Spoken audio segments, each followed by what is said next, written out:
Puji Tuhan. Haleluya, silakan duduk. Puji Tuhan. Sekali lagi selamat hari Minggu. Selamat pagi menjelang siang buat kita semua. Saya percaya semua karena anugerah Tuhan kita ada. Kita bisa berkumpul satu dengan yang lain.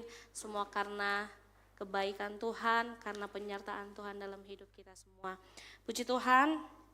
Ya, langsung saja kita akan mau mendengarkan kebenaran firman Tuhan. Kita mau sama-sama belajar. Sekali lagi, saya di sini bukan untuk mengajari, tapi kita mau sama-sama belajar akan kebenaran firman Tuhan, sehingga kita sama-sama mengerti dan mengetahui apa sebenarnya isi di dalam Alkitab yang setiap hari mungkin kita baca. Ya, puji Tuhan. Dari kebenaran firman Tuhan saat siang hari ini saya memberikan satu tema, yaitu kasih karunia membentuk hidup baru. Ya, kasih karunia membentuk hidup baru. Mari sama-sama kita baca ayat pertama kita di dalam Roma pasalnya yang kelima ayat 20 sampai 21. Roma 5 ayat 20 sampai ayatnya yang ke-21. Kalau tidak keberatan, saya mengajak kita semua bangkit berdiri. Kita bergantian baca, saya ayat 20 dan jemaat Tuhan ayatnya yang ke-21.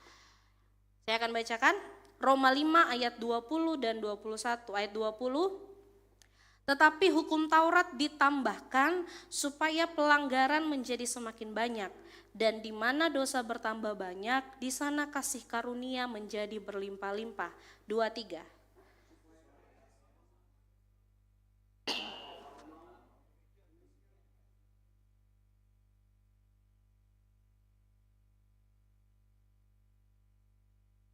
Amin, puji Tuhan. Silakan duduk. Terima kasih buat kerjasamanya siang hari ini. Ya, ayat ini sudah jelas sekali berbicara tentang kasih karunia.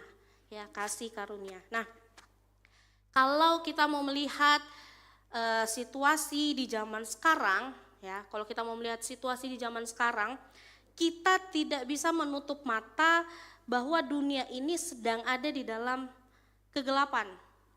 Apa maksudnya di dalam kegelapan? Ya, kalau kita mau lihat sama-sama ya, nilai-nilai rohani sudah semakin ditinggalkan. Kalau kita lihat zaman sekarang, kebanyakan ya sudah lupa dengan apa yang Tuhan perintahkan, nilai-nilai rohani yang sudah diajarkan mungkin dari kecil, mungkin itu sudah mulai ditinggalkan, sudah mulai dilupakan. Dan kita tidak bisa menutup mata dengan situasi seperti ini. Ya.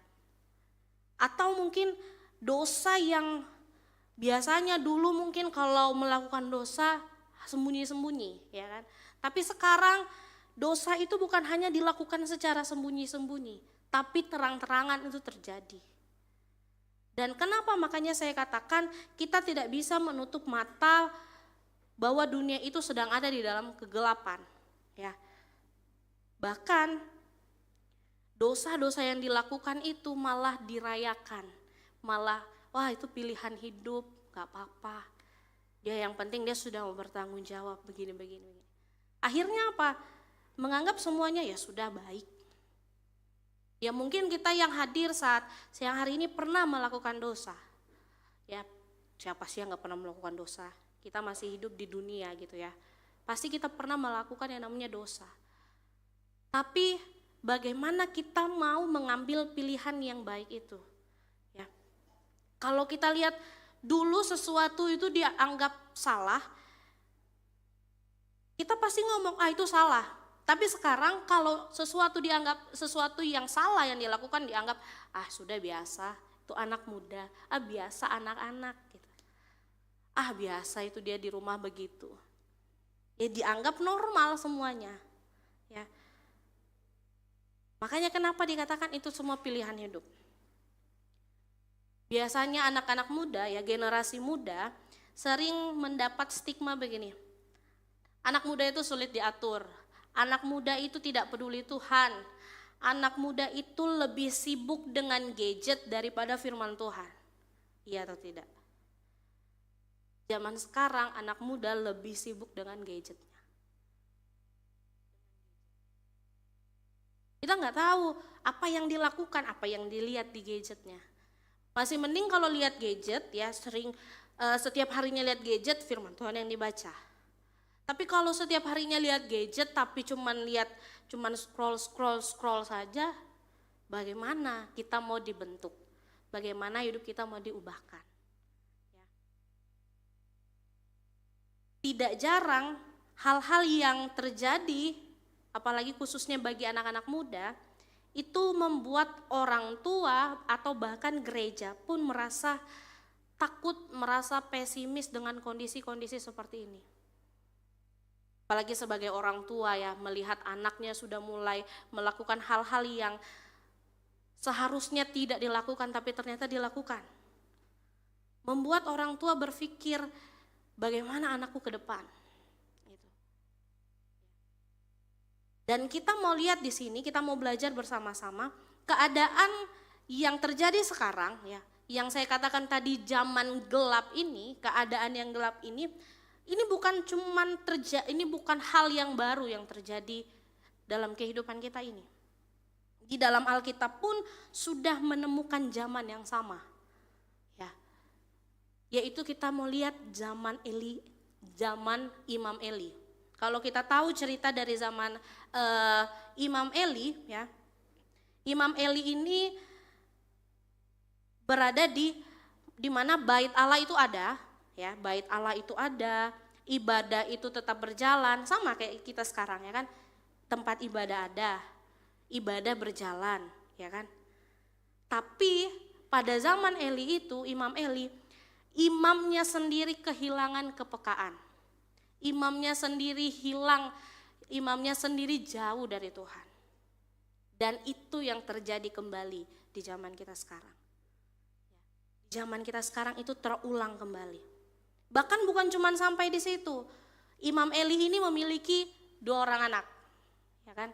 Namanya Hofni dan Pinehas.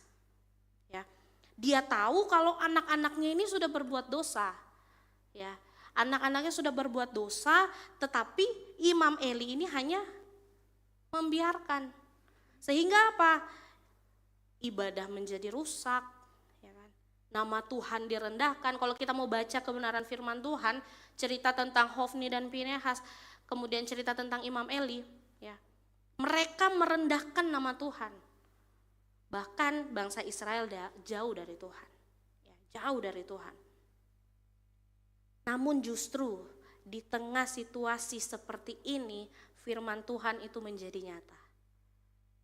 Dari ayat yang kita baca tadi, dalam Roma 5 ayat 20, di sana dikatakan, di mana dosa bertambah banyak, di sana kasih karunia menjadi berlimpah-limpah. Di situasi yang sedang kita alami hari-hari ini, saya percaya firman Tuhan akan nyata dalam hidup kita. Dosa boleh bertambah banyak, tapi yang perlu kita percayai bahwa kasih karunia juga akan menjadi berlimpah-limpah di atas dosa-dosa yang ada. Artinya apa? Tidak ada keadaan yang terlalu gelap bagi Tuhan untuk mencampur tangannya. Ya, tidak ada keadaan yang terlalu gelap bagi Tuhan untuk campur tangan.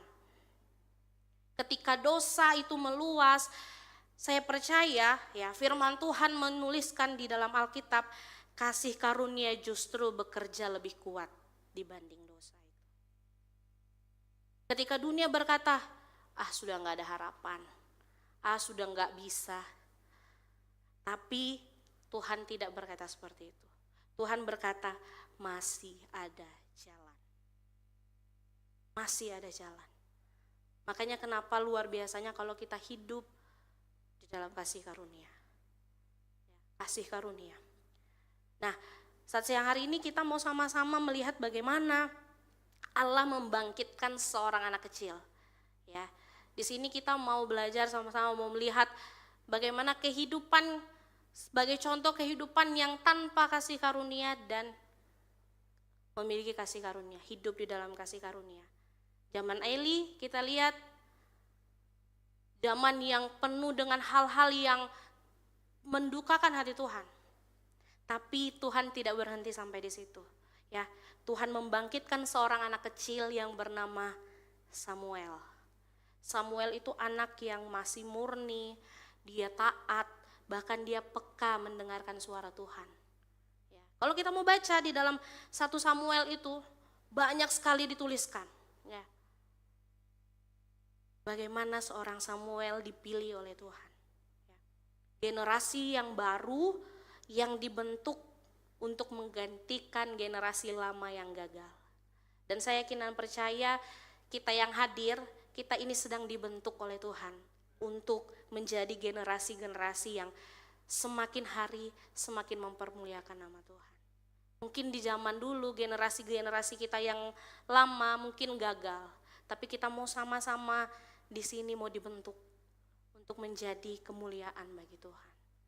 Ya. Jadi kita mau belajar bagaimana hidup oleh kasih karunia itu bukan hanya menyelamatkan kita secara pribadi, tetapi juga memampukan kita untuk menjadi generasi-generasi yang dipakai Tuhan untuk pemulihan. Ya, kita mau lihat bersama yang pertama. Ya, ini sebagai contoh ya. Hidup tanpa kasih karunia itu hidup kita kosong, sama seperti generasi Eli. Ya, generasi Eli. Di sana saya tulis Eli ini adalah seorang imam besar. Siapa yang nggak tahu Imam Eli ya kan? Imam Eli adalah seorang imam besar, pelayan bait Allah. Imam Eli setiap hari ada di rumah Tuhan, tetapi ia tidak lagi bisa mendengar suara Tuhan. Jadi secara jasmani dia ada di dalam pelayanan, dia ada di dalam rumah Tuhan, tetapi secara rohani dia jauh dari hadirat Tuhan. Kembali lihat pribadi kita. Kita setiap minggu datang gereja, datang ibadah. Jangan sampai kita ini sama seperti Eli yang setiap minggu, setiap ada kegiatan kita datang, kita rajin, tapi hidup kita ini kosong, kita jauh dari Tuhan. Ya, kita malah jauh dari Tuhan. Seakan-akan datang ke gereja, wah rajin, kegiatan selalu ikut, tapi ternyata hati kita kosong, hidup kita kosong. Ya. Bahkan tadi saya sudah katakan, bukan hanya Imam Eli yang gagal di sini, tapi dia juga gagal mendidik anaknya, yaitu Hofni dan Pinehas. Mereka hidup di dalam dosa. Mereka mencemarkan persembahan, tidak menghormati ibadah. Bahkan di sini saya tulis, bahkan Hofni dan Pinehas berzina di pelataran kemah pertemuan. Tapi semua itu sudah ditahu sama Imam Eli, sama ayahnya, tapi dia hanya menegurnya, kalau orang bilang zaman sekarang lembek, nggak tegas, ya. Cuman memberitahu seperti itu, tapi tidak mau mengajarkan, mendidik anaknya untuk berubah. Dan inilah zaman dimana sebagai contoh hidup tanpa kasih karunia, kita datang ke gereja, cuman sekedar datang tapi hidup kita kosong. Hidup kita nggak bawa perubahan, hidup kita tidak dibentuk. Kita datang ke gereja ya cuman sekedar datang. Ya.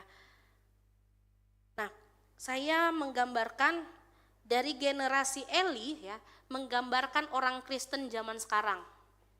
Yang pertama, tadi saya sudah katakan, kita sibuk ibadah, kita sibuk ikut kegiatan gereja, tapi kita kehilangan kuasa. Ya, banyak aktivitas rohani, ya, mungkin dari Senin sampai Minggu pelayanan, wah pokoknya datang ke gereja. Saya nggak bilang itu semua salah, tidak. Tapi kembali lagi lihat kehidupan kita. Kita datang dari Senin sampai Minggu ke gereja, apakah kita semakin diubahkan? Apakah kita semakin dibentuk? Atau malah hidup kita ya begitu-begitu aja, nggak ada perubahan. Ya. Biasanya dulu waktu saya masih semangat, rasanya senang sekali ya kan, datang ke gereja, pelayanan, setiap hari datang ke gereja. Tapi ternyata apa?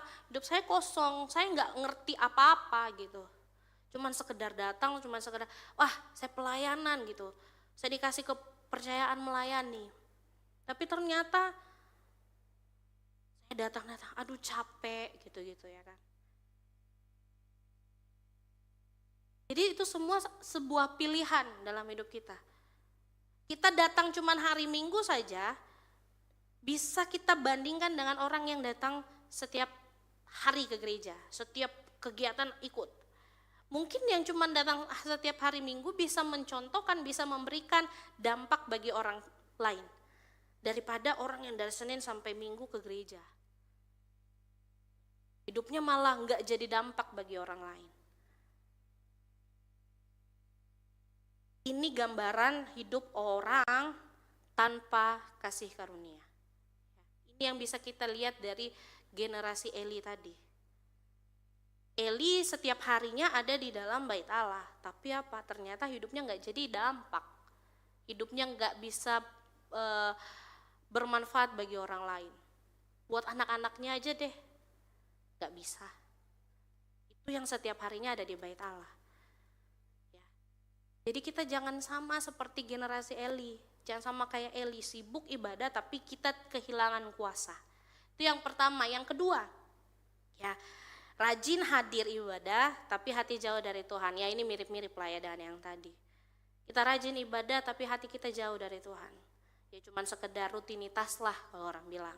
Datang gereja cuman sekedar rutinitas, sudah pulang gereja sudah selesai. Ya kan? Atau mungkin tubuh kita ini ada di gereja tapi hati kita ada di luar. Ya kan? Kita ada di gereja nih sekarang, tapi hati kita, aduh nanti pulang gereja saya mau kemana ya, saya mau jalan-jalan ke mall deh, saya mau beli ini. Hatinya di luar, bukan di sini. Kita bukan jadikan Tuhan Yesus sebagai pusat, tapi kita jadikan keinginan kita di luar sana yang jadi pusatnya. Padahal kita sementara duduk dengar firman. Nah ini ciri-ciri orang yang hidup tanpa kasih karunia. Yang ketiga, ada aktivitas tapi tidak ada api. Ya. Semua berjalan rutin, tapi kuasa Roh Kudus itu tidak ada. Tidak merasakan kuasa Roh Kudus itu dalam hidup kita. Kalau kita mau baca di dalam Efesus 2 ayat 8 sampai 9 ya, ayat ini sudah sering juga kita baca ya. Efesus 2 ayat 9, ayat 8 dan 9. Sebab karena kasih karunia kamu diselamatkan oleh iman. Itu bukan hasil usahamu, tetapi pemberian Allah. Itu bukan hasil pekerjaanmu. Jangan ada orang yang memegahkan diri. Artinya apa? Ya. Kalau kita hanya mengandalkan usaha kita mengandalkan rutinitas kita, atau kita mengandalkan tradisi kita saja tanpa kasih karunia, cepat atau lambat kita akan merasakan yang namanya kekeringan. Kita akan cepat merasakan yang namanya letih, bahkan kehilangan arah. Kalau kita cuma mengandalkan usaha kita manusia. Kita tanpa Tuhan itu nggak bisa. Tanpa Tuhan itu nggak ada apa-apanya kita. Kita sadar, wah saya bisa hari ini, saya masih bisa bangun kuat sehat. Bukan karena kita, itu semua karena Tuhan. Semua karena kasih karunia Tuhan dalam hidup kita. Jadi kalau kita hanya mengandalkan usaha kita, cepat atau lambat kita akan merasa kering. Hidup kita nggak berbuah. Ya, kayak mana sih kalau kita lihat pohon kering, pasti akan dibuang. Nggak akan dirawat baik-baik lagi. Kalau sudah kering mungkin ya akan dibuang. Nah sama kayak hidup kita. Kalau kita kering, orang lain nggak merasakan dampak itu dalam hidup kita, ya orang lain mungkin sudah nggak mau dekat dengan kita. Makanya pentingnya hidup dalam kasih karunia, dan kasih karunia itu yang mampu mengubahkan, mampu membentuk kehidupan kita. Pelayanan mungkin berubah ya, jadi rutinitas yang kosong kalau kita hidup tanpa kasih karunia. Kalau kita mengandalkan usaha kita saja. Pelayanan itu berubah jadi rutinitas yang kosong, ibadah cuma jadi sebuah kewajiban, ya. Dan kita kehilangan yang namanya sukacita. Jadi jangan andalkan usaha kita, jangan andalkan rutinitas, tradisi, ya kan, tanpa kasih karunia. Karena kasih karunia itu sangat penting dalam hidup kita. Jadi hari ini kita mau cek nih, cek diri kita masing-masing ya. Apakah saya melayani Tuhan karena kasih karunia atau hanya sebuah rutinitas? Saya seorang pelayan Tuhan dan ini juga menjadi sebuah pembelajaran bagi saya. Saya mau coba introspeksi diri saya. Apakah selama ini saya melayani Tuhan semua karena kasih karunia atau cuman karena sebuah rutinitas? Atau karena saya mau menunjukkan skill saya, bakat saya atau lain sebagainya? Itu dilihat dari pribadi kita masing-masing. Apakah kita selama ini ya hadir ke gereja karena kita cinta Tuhan atau hanya sebuah kewajiban saja kita datang ke gereja? Hidup oleh kasih karunia berarti kita menjadikan Tuhan sebagai sumber kekuatan kita setiap hari. Tanpa Dia kita kosong. Tanpa Dia kita tidak bisa berbuat apa-apa. Tetapi bersama Dia kita bisa tetap menyala meski dunia semakin gelap. Itu yang pertama kita bisa melihat sebagai contoh dari generasi Eli. Ya. Hidup tanpa kasih karunia. Dan itu terjadi di hari-hari ini. Yang kedua, menjelaskan bahwa kasih karunia itu lebih besar dari dosa. Ya, kasih karunia itu lebih besar dari dosa. Kalau kita baca tadi di ayat, ya kembali baca ayat Roma 5 ayat 20, di sana, tetapi hukum Taurat ditambahkan supaya pelanggaran menjadi semakin banyak. Dan di mana dosa bertambah banyak, di sana kasih karunia menjadi berlimpah-limpah. Jelas sekali bahwa dikatakan kasih karunia itu lebih besar dari dosa-dosa yang ada di dalam dunia ini. Mungkin generasi Eli pada zaman itu gagal, ya. Tetapi itu bukan sebuah akhir dari cerita yang Tuhan rencanakan, yang Tuhan sedang atur. Itu bukan sebuah akhir.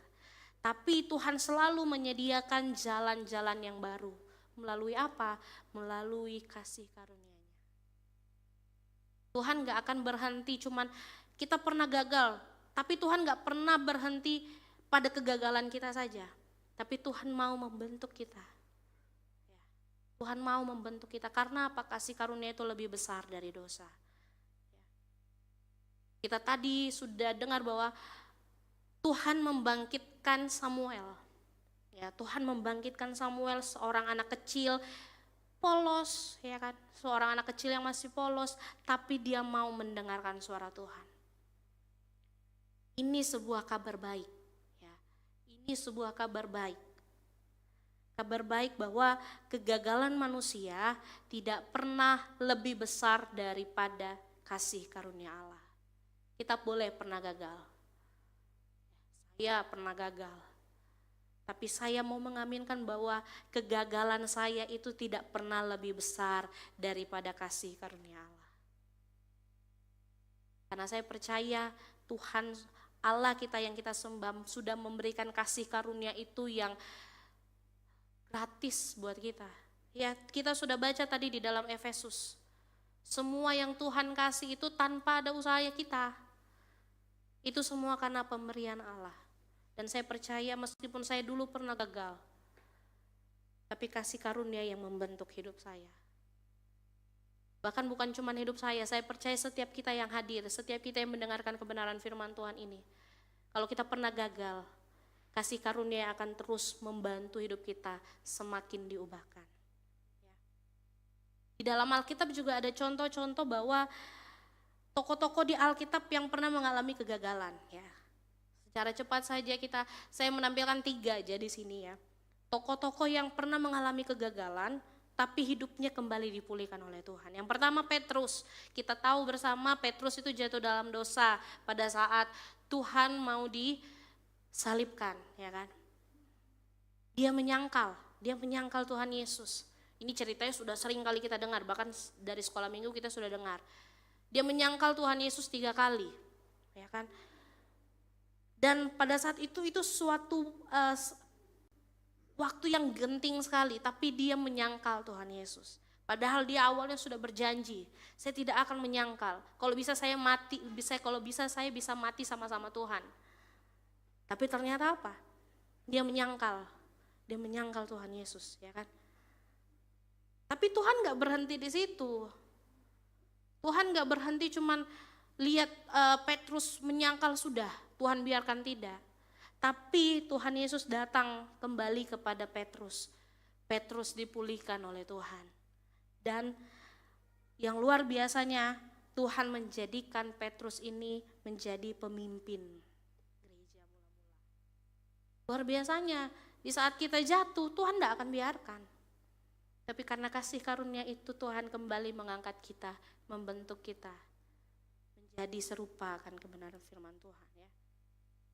Itu yang pertama, Petrus. Yang kedua, Paulus. Ini ceritanya sudah sering juga kita dengar. Paulus ini dulunya adalah musuh gereja. Ya, dia ini dikatakan dia adalah seorang penganiaya jemaat. Bahkan dia juga suka sekali menyeret orang-orang Kristen masuk ke dalam penjara. Tapi kita bisa lihat, tidak sampai di situ. Karena kasih karunia mengubahkan kehidupan seorang Paulus. Yang dulunya terkenal seorang penganiaya jemaat, tapi hidupnya diubahkan. Dia menjadi seorang rasul yang besar, yang menjadi penulis sebagian besar perjanjian baru. Kalau kita baca ya surat dari Rasul Paulus kepada jemaat di Tesalonika, dan sebagian besar di perjanjian baru Rasul Paulus yang tulis. Jadi Tuhan gak menganggap kegagalannya dia yang dulu, tapi Tuhan mau angkat dia, Tuhan mau ubahkan kehidupannya. Dan itu sebagai contoh bahwa hidupnya mau diatur, hidupnya mau dibentuk oleh kasih karunia. Yang kedua, seorang Paulus. Yang ketiga, ya bangsa Israel. Ya, bangsa Israel ini sering gagal. Bangsa Israel itu sering sekali gagal. Sering sekali jatuh dalam penyembahan berhala. Ya, berkali-kali. Tapi Tuhan tidak berhenti di situ. Tuhan selalu mengutus nabi-nabinya, termasuk Samuel, ya. Termasuk Samuel untuk memimpin mereka kembali kepada Tuhan. Jadi kegagalan sebesar apapun yang mungkin pernah kita alami, yang pernah kita lakukan, percaya bahwa Tuhan yang akan mengangkat kehidupan kita kembali. Dan kita akan kembali dibentuk serupa dengan Kristus. Efesus 2 ayat 8 dan 9 tadi mengingatkan bahwa keselamatan kita, ya, keselamatan kita itu bukan hasil usaha kita, tetapi pemberian Allah. Dengan kata lain, dosa mungkin merusak kehidupan kita dulu, tapi kasih karunia itu selalu lebih besar, dan itu yang akan mengubahkan semuanya. Makanya penting kasih karunia, pentingnya itu dalam hidup kita. Jadi tidak ada dosa yang terlalu berat, yang terlalu besar, yang tidak bisa dijangkau oleh kasih karunia. Semua itu bisa. Tidak ada kegagalan yang terlalu dalam yang tidak bisa dipulihkan oleh kasih karunia. Kasih karunia itu bukan cuma menghapus dosa kita, tapi memberikan kita kuasa untuk memulai kembali sesuatu yang baru. Dan hidup kita semakin diubahkan. Jadi mungkin kita yang hadir saat siang hari ini, mungkin kita sedang merasakan hidup kita ini sedang hancur, hidup kita ini sedang merasakan yang namanya kegagalan, ya kan? Mungkin kita pernah jatuh dalam dosa, atau mungkin kita kehilangan semangat hari-hari ini. Firman Tuhan berkata dan mengingatkan kita saat siang hari ini bahwa kasih karunia Allah itu lebih besar daripada kegagalanmu. Kasih karunia Tuhan itu lebih besar dari segala yang kita alami hari-hari ini. Jangan lari dari Tuhan. Jangan lari dari Tuhan. Tapi kita mau terus datang sama Tuhan. Petrus, Paulus, bangsa Israel itu menjadi bukti nyata. Di saat dia mau datang sama Tuhan, hidupnya dipulihkan. Hidupnya dipulihkan. Dan saya percaya setiap kita yang hadir, kalau kita terus datang sama Tuhan, hidup kita juga akan semakin hari semakin dipulihkan. Kalau kita mau bersandar hanya kepada Tuhan.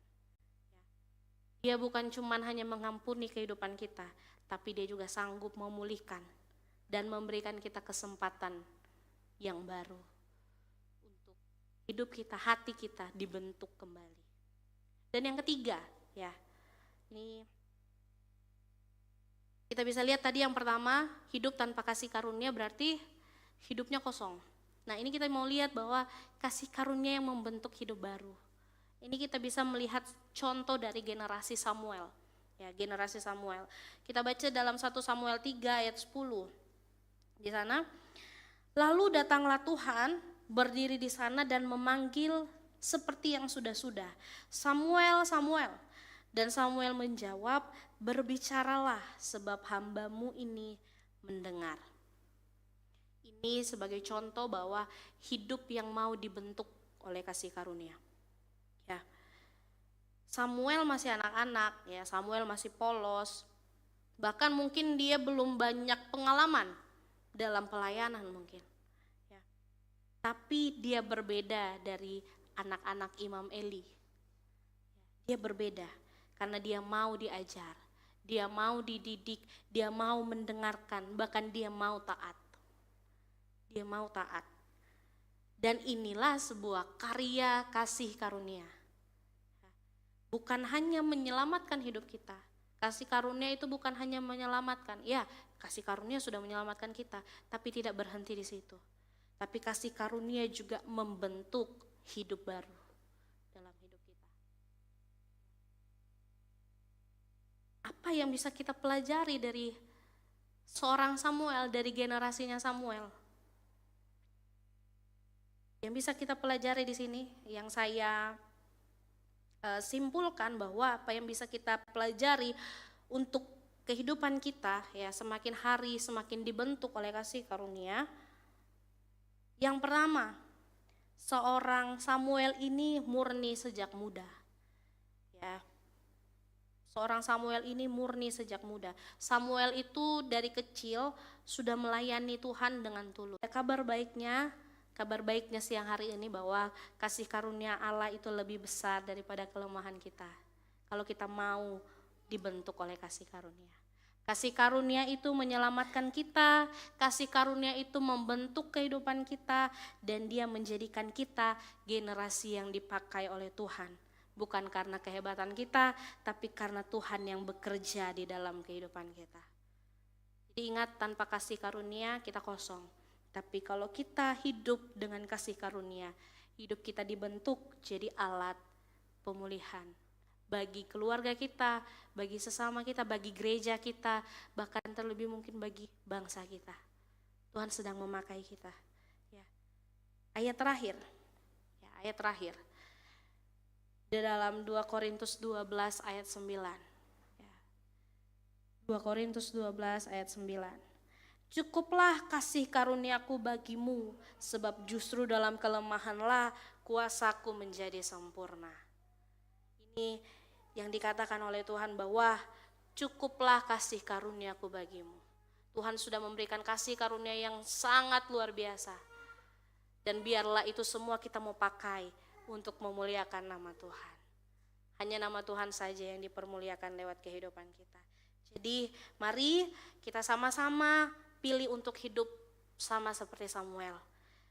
Dia siap dipakai untuk sebuah pemulihan yang besar dimanapun kita berada. Puji Tuhan, siang hari ini firman Tuhan saya tidak bawa lebih panjang lagi.